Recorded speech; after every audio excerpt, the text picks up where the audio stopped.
Hi, everyone. Let's say that you fly to Vegas. I have a few times.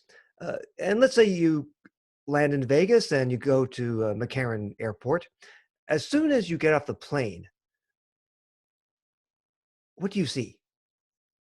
What do you see? You see slot machines, video poker machines right there at the airport, including video poker machines, right? Where a machine will randomly, we think randomly, will give you 5 cards, right, from a deck of 52 electronically. So assuming that that there is true randomness here, right? There's no rigging. How many possible hands of 5 cards can be drawn from a deck of 52 cards? In other words, how many ways are there to choose, or really, how many ways are there for the computer to choose 5 cards from a deck of 52? So imagine these 5 cards selected by the computer. How many ways for the computer to pick these cards? Now, I want to ask you something. Let's say that the video poker machine spits out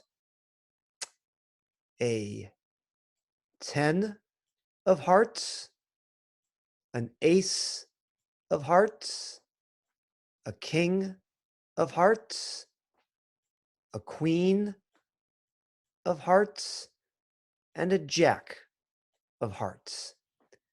If you know poker and you see a hand like this given to you by a machine, how should you feel? You should feel very, very happy, especially if you put in a lot of money. Why? Because this is the best hand. It's a royal flush, right? Now, is anyone going to say, oh, I feel kind of sad because the 10 of hearts was the first card. It should be last. Well, no, because you have the right to sort of mentally move the cards around. The order among the 5 chosen cards does not matter. So this thing is a royal flush, regardless of the order that these 5 cards are in, right?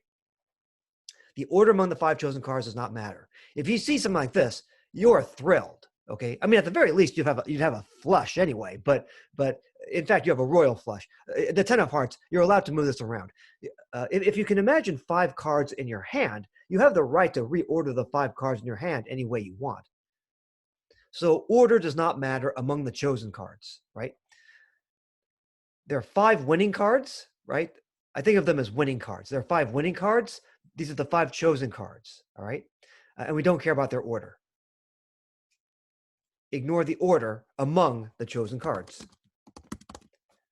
Now, if there are 5 winning cards, then there are 47 losing cards. 52 minus 5 is 47. If 5 cards have been chosen, 47 cards have not been chosen. And of course, we don't care about their order, bearing in mind that we're not concerned about issues of trading yet.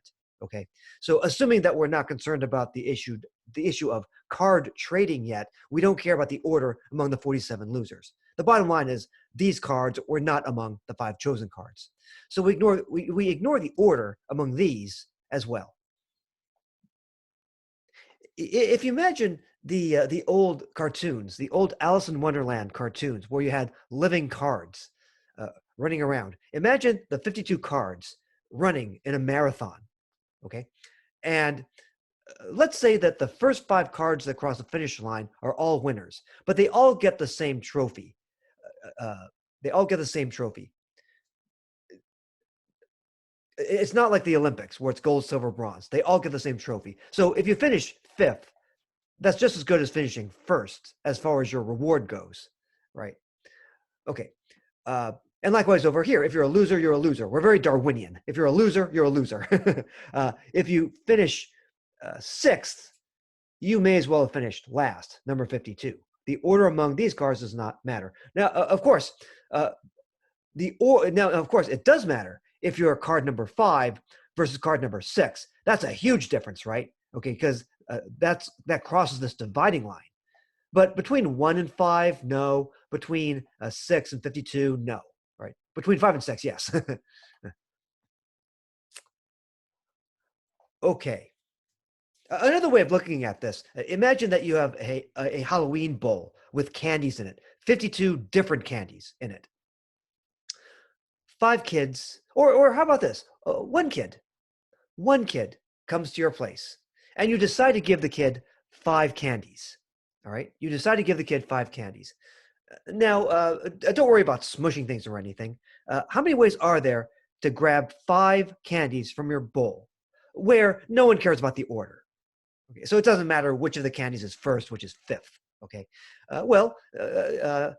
these are like the 5 candies in your hand that you're going to give the kid, and it doesn't matter what order they're in. Here are the 47 candies left in the bowl, and no one cares about their order, right? All right. So, what is the number of ways? How many ways are there to choose 5 cards from a deck of 52? This number is denoted by 52C5 combinations, the number of combinations of 52 distinct items, taken 5 at a time. Again, no clones. And you're not allowed to take the same thing out twice. Once you're chosen, you're chosen. Or it's also known as 52 choose 5. Among the 52 distinct items, how many ways are there to choose 5? Where you don't care about order among the 5 or among the losers. All right, here's the formula. Now, you can actually calculate this directly on a scientific calculator. On the TI calculators, you would use the PRB probability menu again, and you'll see the NCR function. It's a function of these two things, N and R. N is the total number of items. R is the number of items you pick or choose. Now, you may be able to calculate this directly in your calculator, but I would like to show you the formula, and the skill of simplifying this is actually relevant on the homework and maybe the final. So I do want to talk about this formula. Not that you have to figure out its structure, but how to simplify this, because that skill of simplifying will be important in Calc 2. First of all, I would like to explain, not that you have to know this, but it's cool to understand.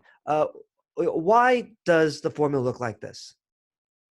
Incidentally, this number is also referred to as a binomial coefficient, because we're going to see this in the binomial theorem later on in Chapter 9.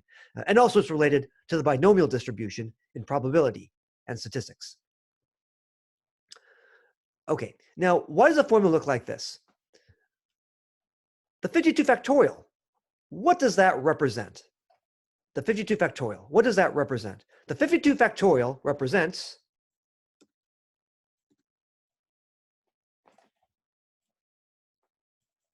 the number of total permutations of the 52 cards. So imagine doing what we did before, right? In the previous example, where we took the 52 cards in the deck and we put them down on the table one by one in order, from first to last, in some random order. It's not a brand new deck of cards. Okay. So same thing up here, okay? Consider that. But wait a minute. Imagine these are the 52 cards. We don't care about the order among the 5 chosen cards. How many ways are there to order these 5 cards? 5 factorial, or 120. So we can divide by 5 factorial.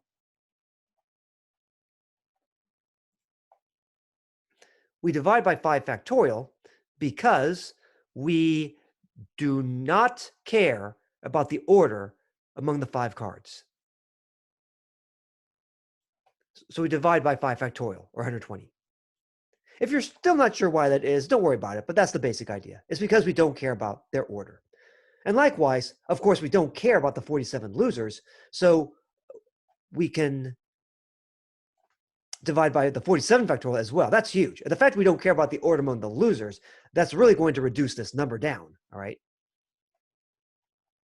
Okay, so we divide by 47 factorial because likewise, we do not care about the order among the 47 losers. Although, of course, if you're still drawing cards, like if you're allowed to trade cards, right? You're playing poker with more than 5 cards, then yeah, sometimes in poker you care. Okay, but if you're just given these 5 cards and there's no trading allowed, that's it. Okay. And by the way, this is a double division. A lot of people forget that. It's a double division. In fact, many people, this happens in Chapter 0. When people divide something by like 7 pi or something, people forget it's a double division and they mess up the calculation. The 52 factorial here is divided by both the 5 factorial and the 47 factorial. It's a double division. Don't just go this divided by this times that. That doesn't work. It's a double division. If you do times, you have to use grouping symbols down here. So be careful. A lot of people miscalculate this and also this. So it may be safest to find this on your calculator directly. Okay, so how can we simplify this? How can we simplify this? So here's the idea. And this is, again, this is something you're going to see in Calc 2, key skill. Math 151, Calc 2. Key skill.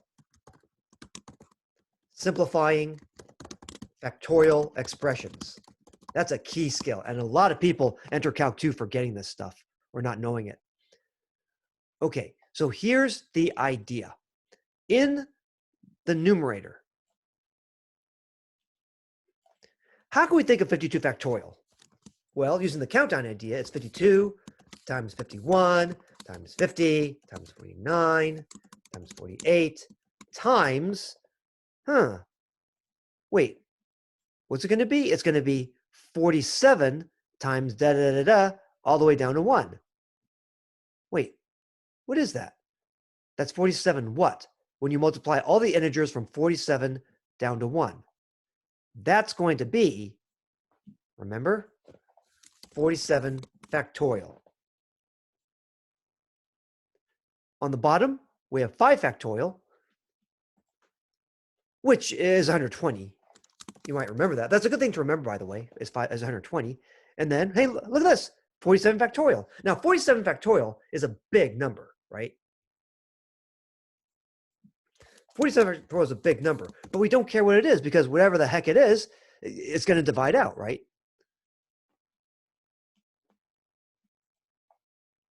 The 47 factorial up here divides out with a 47 factorial down there.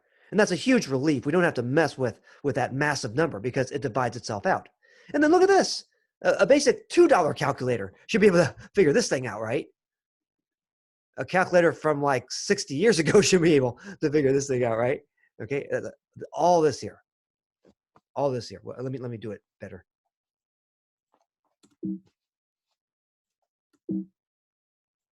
Okay, all of this here. All this.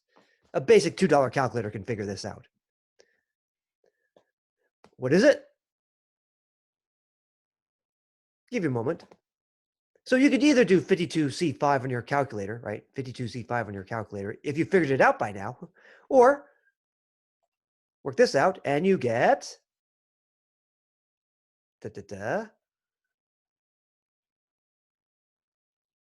Oh, and let's remember, up here, why did I stop at 47 factorial? Because its twin was down here. So a general strategy is to unravel kind of like the bigger factorial until the point where you can cancel with the other factorials in the problem. All right, so this is what we did. This is a copy of what we did here. All right, and we get about 2.6 million. I used to have this memorized when I taught stats a lot. I used to have this memorized. 2,598,960. After some of the numbers I've shown you, like 52 factorial and 100 factorial, this almost doesn't seem like much, does it? Remember, in dollars, I'd like to have this amount of money, sure. Pretty big. Oh, and by the way, I worked this out one time. Now, of course, it helps a lot to know some statistics. There's a book by Edward Packel, which covers this topic of probability and gambling. Edward Packel has written books on probability and gambling. Check that out. It turns out there's about a 50-50 chance of getting at least a pair. And you're a bit, I'm trying to think, I think you're a bit more likely to not get something than to get something, I think. Yeah, but it's about a 50-50 chance of getting at least a pair in poker. A pair is like the lowest hand that's meaningful. After that's high card. All right.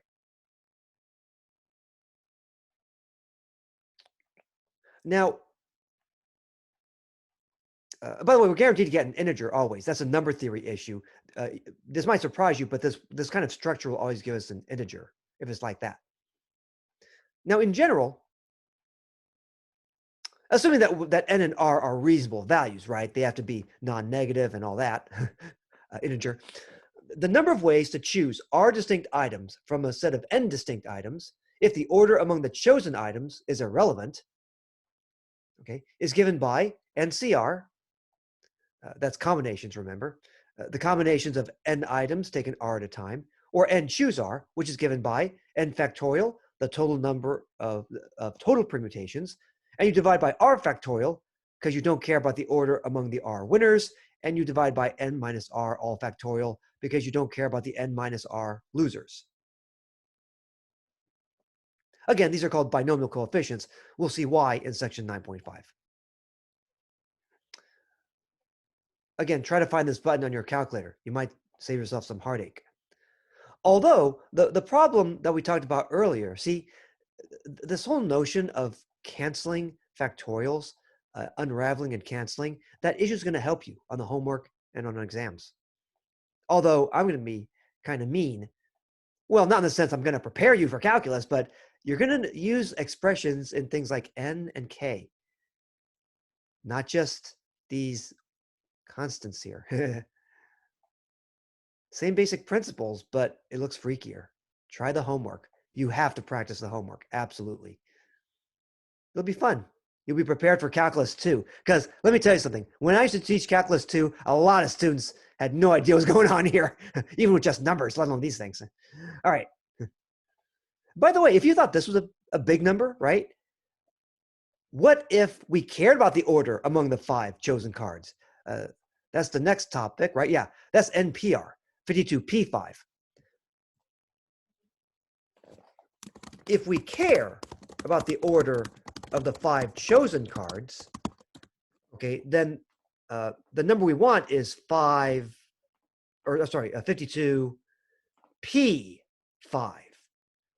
Partial permutations. The number of partial permutations of 52 distinct items taken 5 at a time. This will not be on your homework or on exams in this sense, although bear in mind that NPN is n factorial. That's the number of total permutations of n items. That, of course, is totally fair, but NPR more broadly, I won't be pushing. So let's say we care about the order among the 5 chosen cards, right? Then here's the deal. If we care about the order, then one way to look at it is that we don't divide by the 5 factorial there because we care about the order. 5 factorial is 120. So this number is going to be 120 times as big, right? Because before we divided by the 120. Now we're not. This number is going to be 120 times as big as the 2.6 million or so I got earlier. This is almost 312 million. Many, many more possibilities. Because let's say that you're playing lotto, right, with these lottery tickets and you wait for those lottery balls. It's going to be a lot harder to win probability-wise if the order among the balls actually mattered. Normally they don't. Normally that's a C problem also. Okay. Oh, and another way you could have looked at it, right? What we did early on, right? How many possibilities are there for the first card? 52, right? Imagine the 5 winning cards like we did here, right? The 5 cards from Alice in Wonderland running in the marathon. Okay. We want to know the 5 winners over here, but this time it's like the Olympics where we give different medals: gold, silver, bronze, tin, spit, I don't know, dirt, okay, anyway. And these people get participation trophies. I don't know. All right. Anyway, okay, 52 possibilities for the first winner, the gold medal winner, 51 possibilities for silver, 50 for bronze, 49 for tin, 48 for spit or dirt. Okay. All right. And that is that. All right, folks. We've done lots of counting so far. So you thought you knew counting? Yeah, this is a lot, right? You got to think about it. Next up, we're going to talk about recursively defined sequences. And remember a function of n, an operation where we've already defined recursively. Next time.